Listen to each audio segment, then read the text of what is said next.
Olá, a paz do Senhor. Que bom ter você por aqui. Seja muito bem-vindo à nossa série Minuto EBD. Neste e nos próximos vídeos, nós sempre estaremos conversando sobre alguns detalhes das nossas lições da Escola Bíblica Dominical. E neste vídeo estaremos conversando sobre a lição de número 4, que trata sobre a iluminação espiritual do crente. É bom relembrar que o pastor Douglas Batista, em seus comentários deste segundo trimestre, nos fala sobre a carta do apóstolo Paulo aos Efésios. E tratando desta carta, nas primeiras 4 lições, ele basicamente está focado no primeiro capítulo da carta aos Efésios. Na lição de número 1, ele nos fala acerca dos destinatários, os Efésios, fala acerca da cidade de Éfeso, fala acerca da epístola paulina, como ela foi escrita, em que contexto ela foi escrita e com que propósito ela foi escrita. Na lição de número 2, o comentarista nos fala acerca das bênçãos espirituais em Cristo Jesus, que é o versículo 3 que trata deste assunto. Bendito seja o Deus e Pai de nosso Senhor e Salvador Jesus Cristo, que nos abençoou com todas as bênçãos espirituais em Cristo nos lugares celestiais. Na lição de número 3, o comentarista aborda um dos assuntos mais controvertidos, que é a predestinação e a eleição dos salvos. Salvação, filiação, predestinação. É um assunto muito complexo, mas que foi muito bem ministrado pelos nossos professores. E nesta lição de número 4, o comentarista nos fala sobre iluminação espiritual. É bom lembrar que a palavra iluminação nos dá uma ideia de esclarecimento. A pessoa iluminada é uma pessoa esclarecida. E iluminação também nos dá uma ideia de exclusividade, porque não é qualquer pessoa que é iluminada, não é qualquer pessoa que é esclarecida. No aspecto espiritual, no plano geral da salvação, os iluminados ou os esclarecidos são aqueles que aceitaram, entenderam e aceitaram a obra expiatória de Cristo Jesus na cruz do Calvário. E então, tendo aceitado a Jesus, foram iluminados pela luz do Evangelho. E assim, sendo iluminados pela luz do Evangelho, foram esclarecidos acerca de algumas verdades, que inclusive estavam ocultas no passado, mas se cumpriu aquilo que Jesus falou, quando ele disse assim, Pai, eu te dou graças, porque ocultaste estas coisas dos sábios e entendidos e as revelastes aos pequeninos. Nós, a Igreja do Senhor, somos esses pequeninos que Jesus se referia. Pequeninos não no aspecto social, pequeninos não no aspecto espiritual, mas pequeninos no aspecto circunstancial da nossa postura diante de Deus.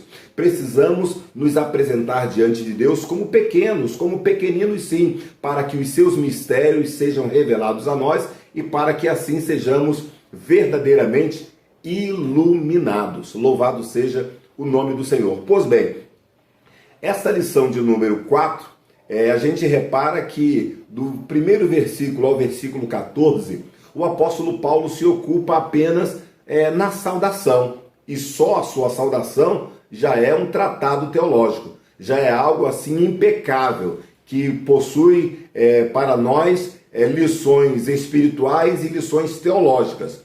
Mas a partir do versículo 15, o apóstolo agora se estende em um grande texto, até o versículo 23, mas o comentarista ele dividiu este texto, esta sequência de textos, em 3 partes. Na primeira parte, o apóstolo Paulo fala sobre ação de graças. O apóstolo Paulo agradece a Deus pelas bênçãos que Deus concede aos seus eleitos, aos seus filhos, lavados e remidos no sangue de Jesus. Na segunda parte, versículo 17, 18 e 19, o apóstolo Paulo fala sobre a oração intercessora. Paulo roga a Deus, Paulo intercede a Deus pelos crentes da cidade de Éfeso, para que Deus, assim, versículo 18, ilumine o entendimento de cada um deles. E também o apóstolo Paulo, na seção de número 3 da nossa lição, ele fala acerca está aqui escrito, da confissão de louvor e exaltação. O apóstolo Paulo louva, agradece a Deus e também mostra para nós um modelo típico, um modelo exemplar de exaltação a Deus, que no caso é o nosso Senhor e Salvador Jesus Cristo. Então, ao longo de toda esta lição, nós veremos estas verdades sendo devidamente dissecadas, sendo devidamente discutidas, sendo devidamente conversadas por cada um de nós, por cada professor. Neste vídeo, eu gostaria de me prender apenas a 2 versículos, o versículo 18 e o versículo 19 do capítulo 1, que nos dizem assim: tendo iluminados os olhos do vosso entendimento, para que saibais qual seja a esperança da sua vocação, e quais as riquezas da glória da sua herança nos santos, e qual a sobreexcelente grandeza do seu poder sobre nós, os que cremos, segundo a operação da força do seu poder. Veja que versículo lindo. O apóstolo começa dizendo: tendo iluminados os olhos do vosso entendimento. Deus iluminou a nossa mente.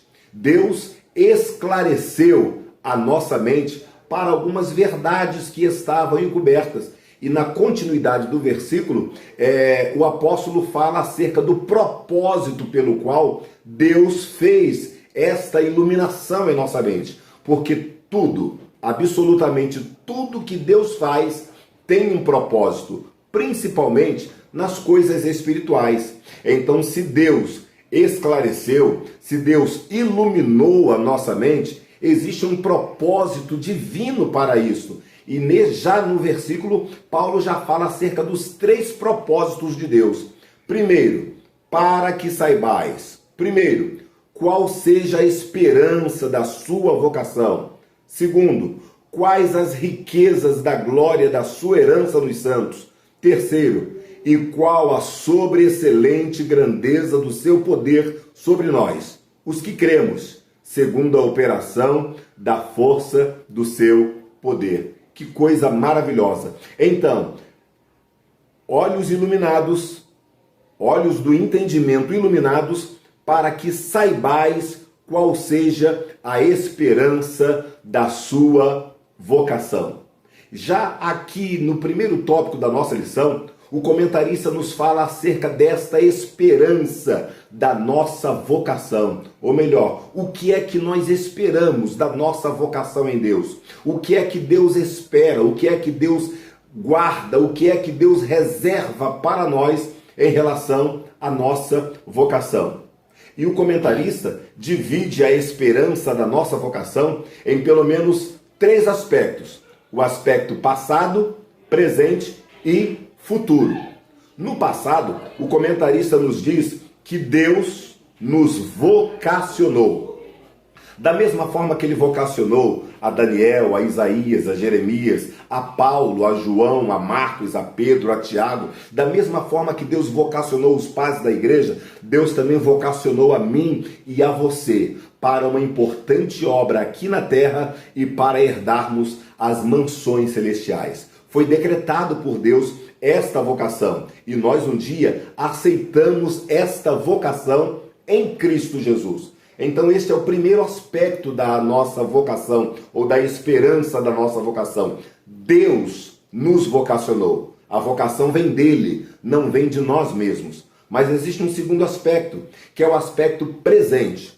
Embora no passado Deus tenha nos vocacionado, no presente Deus exige de nós uma vida irrepreensível. No presente, Deus exige de nós uma vida de santidade, uma vida de obediência à sua palavra. Como diz o Salmo 1, versículo 2, antes tem o seu prazer na lei do Senhor, e na sua lei medita de dia e de noite. Deus exige de nós, no presente, a nossa santificação. Como disse o apóstolo Paulo, seguir a paz com todos e a santificação, sem a qual ninguém verá o Senhor. Então, no aspecto presente da esperança da nossa vocação, é necessário que cada um de nós tenhamos responsabilidade para fazermos a obra do Senhor.